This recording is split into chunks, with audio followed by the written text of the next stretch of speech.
तो गाइज डोमिनार 400 जो है अभी हमारे पास सामने खड़ी है एक यूजी मॉडल, लेकिन ये बाइक मेरी नहीं है, एक हमारे और फ्रेंड की है। और आज हम करेंगे इसका भी एक तरह से ओनरशिप रिव्यू, जानेंगे कि एक अगर मैं अपना पर्सपेक्टिव हटा के एक और ओनर का पर्सपेक्टिव लूँ डोमिनार 400 को लेके, तो वो क्या निकल के आएगा।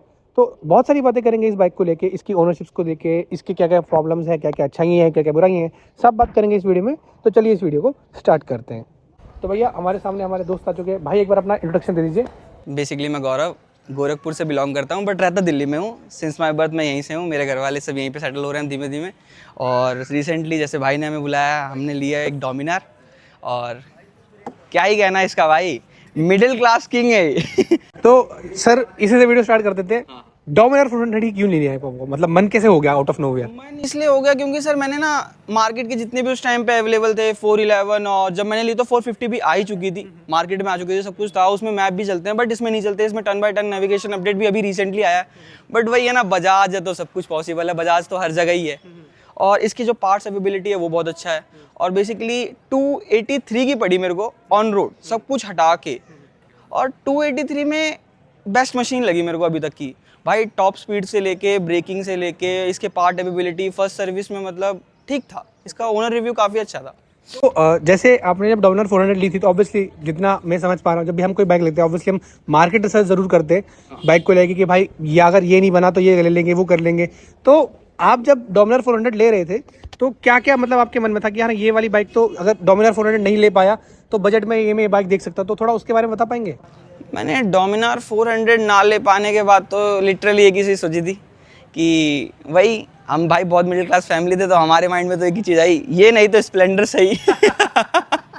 और स्प्लेंडर के बाद भी मतलब ऐसा नहीं, ये जस्ट किडिंग वे है। मतलब उस टाइम पे भी था, ऐसा नहीं है कि मतलब वो नहीं था। फिर हिमालयन को नहीं प्रेफर करता मैं, आर पे मैं नहीं जाता, बजाज की ही कोई उठाता। बट बजाज की वही है। पल्सर तो नहीं लेता मैं, पल्सर 220 या फिर मैं पल्सर के आसपास जाता, पल्सर। तब तक जितना मुझे समझ में आ रहा है, जब ऐसे आपने बताया कि आपने जीएसटी के आसपास जब हमारे जो नॉर्म्स आए थे तब NS 400 में क्विक शिफ्टर वाला वेरिएंट आ चुका था, जिसमें हम बोल रहे हैं कि एक तरह से 43 bhp, इसमें 40 bhp है। तो उस पे जाने का मैं पूछना चाहूँगा कि उस पर क्यों नहीं जा पाए हम? बता देता हूँ। मैं गया था, उसके लिए भी मैं गया था, बजाज शोरूम पे गया था। बेसिकली बजाज वालों का ये कहना था कि हमने दोनों का ही मतलब इंजन सेम रखा, स्टिल डोमिनार आगे निकलती है, उसको बीट करने के लिए हमने 3 bhp उसमें ज़्यादा दिया। ये मतलब उनकी जो वर्डिंग थी ना, मेरे को डोमिनार की तरफ ज़्यादा अट्रैक्ट कर गई कि मतलब किसी को हराने के लिए आपने 3 bhp दे दिया। और डोमिनार का रिव्यू बाय गॉड बहुत अच्छा है। मैं मसूरी लेके गया इसको, उसके टर्निंग पे हमने मतलब जो चलाया इसको काफ़ी अच्छा था। मैंने 2000 किलोमीटर राइड कर दिया इसको अभी तक। मेरे को सिर्फ इसमें जो एक कॉज लगता है, जो कि आप देख सकते हो यहाँ पे, रिफ्लेक्टर है ना। ये जो रिफ्लेक्टर है, मैंने फर्स्ट सर्विस से पहले ये गिर गया था, ठीक है। जब मैंने 500 किलोमीटर कंप्लीट नहीं करे तभी गिर गया था। फिर मैंने इसको चेंज कराया, 50 रुपीज़ का आता है ये, मैंने चेंज कराया, स्टिल दोबारा गिर गया। तो मतलब ये ऐसा बोले कि मतलब नॉर्मल वियर एंड टियर है, या फिर जिस हिसाब से आप ऑफ रोड करने पे इसको ले जाते तो शायद उसकी वजह से खराब हो सकता है ये? सर बताऊं तो जब ये गिरा तो मैं ऑफ रोड पे नहीं था, मैं दिल्ली की नॉर्मल प्लेन सड़कों पे था। बट साइड पे भी है एक, वो नहीं गिरा, वो नहीं गिरा। मैं मसूरी लेके गया, वो नहीं गिरा। वहाँ पे क्यों गिर रहा है ये मुझे नहीं समझ में आएगा। बट ये बहुत नॉर्मल चीज़ें हैं, 50 रुपये की थिंग, कोई एक बहुत बड़ी चीज़ नहीं है। इसका माइलेज आपको पता है, जो बंदा 30 अफोर्ड कर रहा है, और ये सिटीज़ में कितना ही देती है, 18, 20, 22 मैक्स टू मैक्स। अभी इसने भाई मेरे को दिया है दिल्ली में 22। मतलब बम टू बम ट्रैफिक होता है यहाँ पे, आप देख ही सकते हो। नोएडा गुड़गांव में रेगुलर लेके निकलना होता है, तो इसने 18 तक भी एक बार दिया था जब मैंने रेसिंग करी थी इससे दबा के। तो बाकी हाईवे पे इसने 28 भी दिया है। ठीक है। तो जैसे भैया आपने बता दिया कि आपको माइलेज वाइज तो आप ये बोलेंगे सिटी में आप थोड़ा खुश नहीं है, लेकिन हाईवे पे आप खुश हैं। अब मैं पूछना चाहूँगा, ये तो होगी माइलेज की बात, ओवरऑल अगर आप बाइक की कुछ अच्छाइयों के बारे में बता सके कि हाँ यार ये बाइक मुझे बहुत अच्छा लगता है, तो उसके बारे में थोड़ा बता दीजिए। सर बिल्कुल, जैसे कि हम अगर आप नॉर्मल मिडिल क्लास बंदे, एक बंदा अफोर्ड करे डायरेक्ट, तो उसके लिए क्या होता है ना, बहुत मुश्किल होता है चूज़ करना कि सिटी कंफर्ट है और पिलियन भी कंफर्टेबल हो, उसके लिए मतलब ये हो, सब कुछ हो। अब मेरा क्या था, मेरे को चाहिए था थोड़ा सा स्पीड, कंफर्ट, और ये सारी चीज़ें एक ही बाइक में डालना बहुत मुश्किल होता है। लेकिन बजाज वालों ने लिटरली डोमिनार में डाल के दिया। दैट्स वाई अभी तक डोमिनार कभी भी चेंज नहीं हो रही और अभी कंटिन्यू चली रही है। इसमें उन्होंने इतना माइनर अपडेट दिया है, स्टिल बंदे डोमिनार परचेस कर रहे हैं। मैं जीएसटी के उसमें गया था और वहाँ पे स्टॉक आउट थी, बड़ी मुश्किल से मिली है।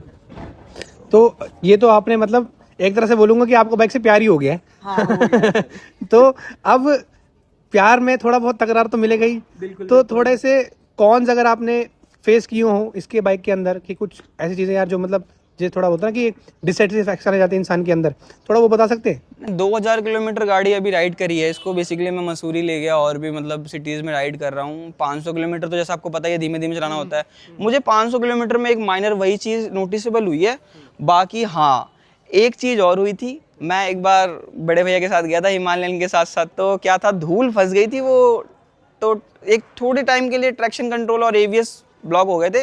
वो 5-10 मिनट मैंने राइड करा, वो अपने आप ही ठीक हो गया। तो उसमें मतलब कोई इट वो वाज नहीं अ था। Like software glitch? हाँ, सॉफ्टवेयर ग्लिच नहीं था वो। उन्होंने बताया था कि अगर धूल फंस जाती है एवीएस में तो वो शो करता है, बट उस टाइम पे एवीएस काम कर रहे होते हैं, ऐसा कुछ। अच्छा, मतलब वो खाली इलेक्ट्रॉनिक्सली आपको हाँ। दिखाता है, लेकिन वैसे मैनुअली अगर मैकेनिकली देखा जाए काम करता है। हाँ, बाकी इसके प्रोन और कॉन्स अभी तक मुझे कुछ ज़्यादा ऐसा खास दिखा नहीं। चार्जर वगैरह मैंने सब कुछ ट्राई करा, सब कुछ बढ़िया है अभी तक का। इसकी ब्रेकिंग भी काफ़ी अच्छी है और स्पीड में भी मतलब मैंने अभी इसको 150 राइड कर दी है। 150 में अभी आपसे मिलने आया तो फिर 150 करके आया। बढ़िया है, मतलब ब्रेक भी ठीक ठाक लगते हैं, काफ़ी अच्छा है। तो भैया अब ये आ गई थोड़ी नेगेटिव फीडबैक। अब मैं आपसे ये पूछना चाहूँगा बजाज का ओवरऑल पैकेज।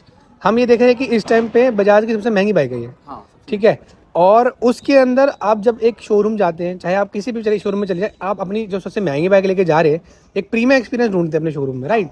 तो आपका शोरूम के साथ क्या सा फीडबैक निकल के आया? अच्छा है, बुरा है, जो है? बाइक तो बहुत अच्छी थी, ठीक है, लेकिन बाइक के साथ एक होता है बेसिक। अब मैं इसको राइड कर रहा हूँ और एक पल्सर एक्टिवा को राइड कर रहा हूँ, 100 सीसी की गाड़ी है, ऐसा कुछ हो गया, ठीक है। उन्होंने जो हेलमेट दिया है चेतक के साथ, वही हेलमेट सटा दिया है भाई डोमिनार के साथ, ठीक है। उन्होंने मेरे को लिटरली 500 रुपीज़ का हेलमेट दिया है। वो 500 का है भी नहीं, आफ्टर मार्केट वो 300 रुपये का मिल जाता है ना। मैं लाया नहीं हूँ, अदरवाइज मैं आपको दिखाता। बट आप खुद देखो ना, बंदा इतनी महंगी गाड़ी ले, उसके बाद एक ढंग का हेलमेट भी ना उसके पास रहे, तो फिर वो चीज़ें ठीक नहीं है। हर बंदा हर चीज़ अफोर्ड नहीं कर सकता, कंपनियां अफोर्ड कर सकती हैं, उनके पास बल्क में होता है। तो मैं तो चाहता हूँ बजाज ये करे, क्योंकि काफ़ी अच्छी बाइक दे रहा है, तो इसके साथ एक सेफ्टी भी होनी चाहिए। अब रॉयल इनफील्ड को ही देख लो, वो चीज़ें अच्छी प्रोवाइड करता है। और बाकी तो ऐसा कुछ लगा नहीं, मेरे को हेलमेट का ही लगा, क्योंकि कंपनियां बाइक के साथ हेलमेट ही देती है सिर्फ, वो भी अगर अच्छा नहीं देंगी तो फिर कैसे चलेगा। तो ये तो हो गया शोरूम एक्सपीरियंस। आपका सर्विस एक्सपीरियंस कैसा रहा? मतलब जब सर्विस कराने गए हैं? हाँ, सर्विस एक्सपीरियंस मैंने बेसिकली इसकी सर्विस कराई है, अभी फर्स्ट सर्विस हो गई है हमारी गाड़ी की। वो मेरे को कॉस्ट करी 22,000, मतलब 2207 रुपये। 2207 आपकी फर्स्ट सर्विस? फर्स्ट सर्विस है 2207 रुपये की। और उसमें मेरा कूलेंट टॉपअप हुआ था, फ्यूल पूरा चेंज हुआ था इंजन ऑयल का, और फिल्टर चेंज हुए थे।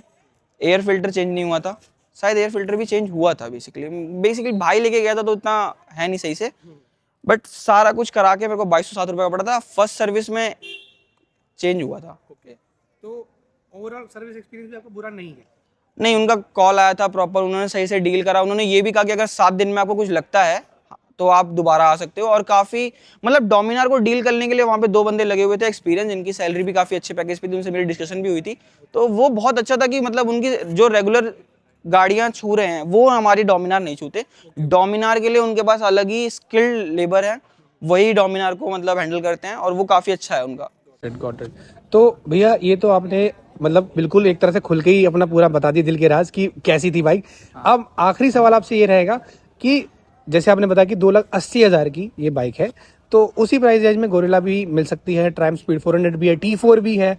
तो आप क्या मतलब किस पर्टिकुलर एज ग्रुप ऑफ लोग या किस पर्टिकुलर एक होता है ना इनकम सोर्स ऑफ लोगों को बोल सकते हैं कि हाँ आप डोमिनर ले सकते हैं? सर बेसिकली मैं ये बोलूँगा, जो बंदे 12th पास आउट होने के बाद ब्लॉगर्स बनना चाहते हैं, स्टार्टिंग है ना, जिसके लिए स्टार्टिंग करना है, उसके लिए बजाज की डोमिनार बहुत अच्छी है। और आरी को मैं इसलिए रेफर नहीं करता क्योंकि वो 160-170 के बाद वॉवल मारती है।